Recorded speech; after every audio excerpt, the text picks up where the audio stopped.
Maître incontesté de la connaissance, du vent, des marchands et bien plus encore, Quetzalcoatl était l'un des dieux les plus importants et les plus vénérés de la mythologie aztèque.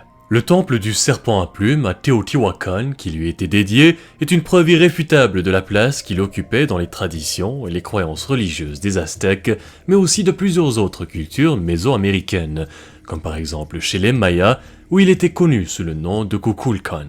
Quetzalcoatl avait plusieurs rôles dans les anciennes croyances mésoaméricaines. C'était une divinité très versatile, et c'est pourquoi il occupait aussi plusieurs rôles différents.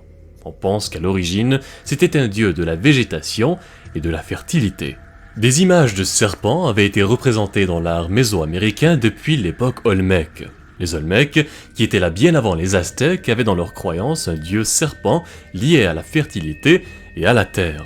Quetzalcoatl, qui est arrivé plus tard, avait des plumes et cela faisait de lui une entité divine complètement différente. Petit à petit, son rôle avait rapidement évolué. Lorsque les Espagnols étaient arrivés dans le Nouveau Monde au XVIe siècle, Quetzalcoatl était déjà très établi.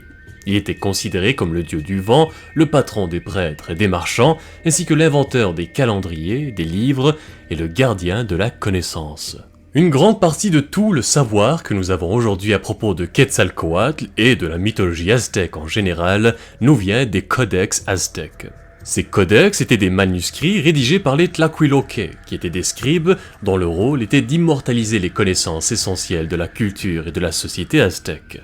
Ces textes fournissaient des informations précieuses et très importantes sur plusieurs sujets tels que l'histoire, la religion, la mythologie ou encore l'astronomie, l'agriculture et l'éducation.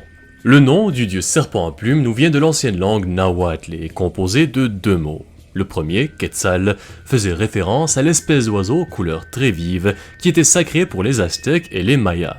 Et Coatl peut être traduit par serpent. Quetzalcoatl était donc naturellement le dieu serpent à plumes. Et justement, en tant que dieu serpent à plumes, les représentations artistiques à son image pouvaient varier très souvent puisqu'il était décrit de différentes manières selon les époques et les cultures mésoaméricaines. Parfois, il prenait la forme d'un long serpent géant et majestueux avec un plumage coloré qui couvrait l'intégralité de son corps et de sa tête.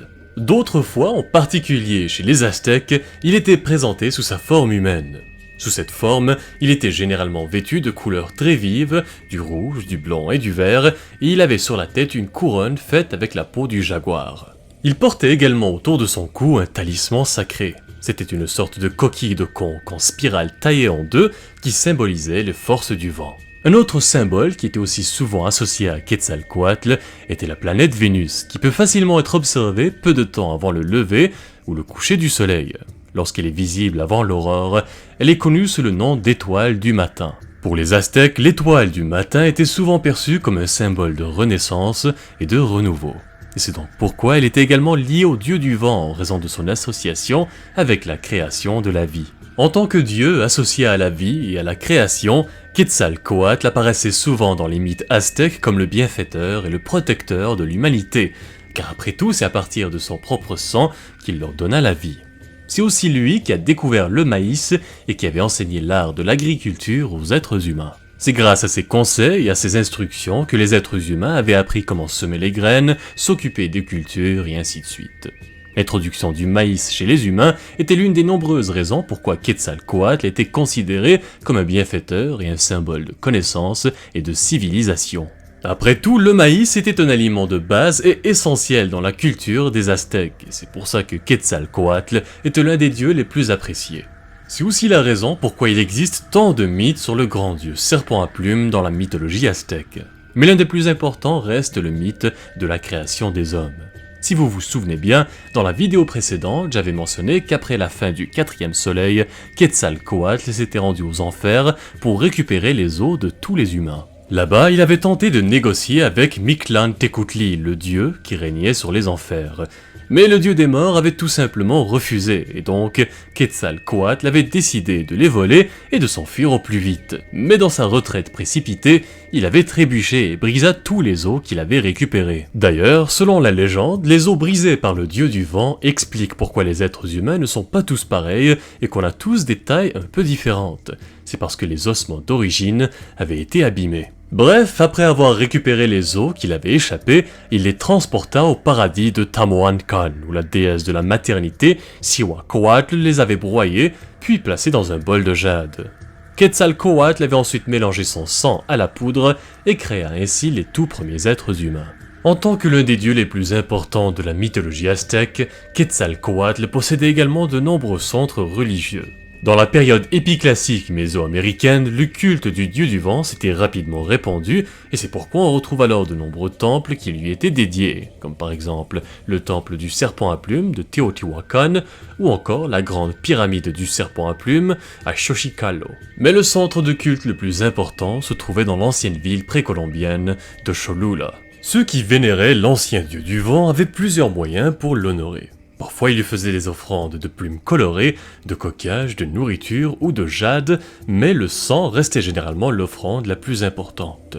Les prêtres prélevaient du sang en se coupant ou en se perçant à divers endroits, puis l'offraient à leur dieu pour l'apaiser.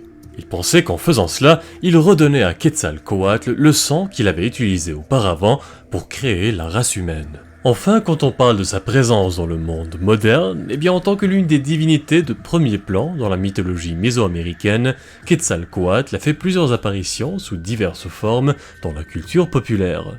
Il est même à l'origine du nom du ptérosaure Quetzalcoatlus, l'une des plus grandes créatures volantes de toute l'histoire de la Terre. Pendant très longtemps, il a également servi d'inspiration pour plusieurs artistes et écrivains, et on le retrouve même dans certains films et séries télé. Il est aussi très présent dans les jeux vidéo, comme par exemple dans Shin Megami Tensei, Final Fantasy ou encore dans Smite, où il est présenté sous le nom de Kukulkan, son équivalent Maya.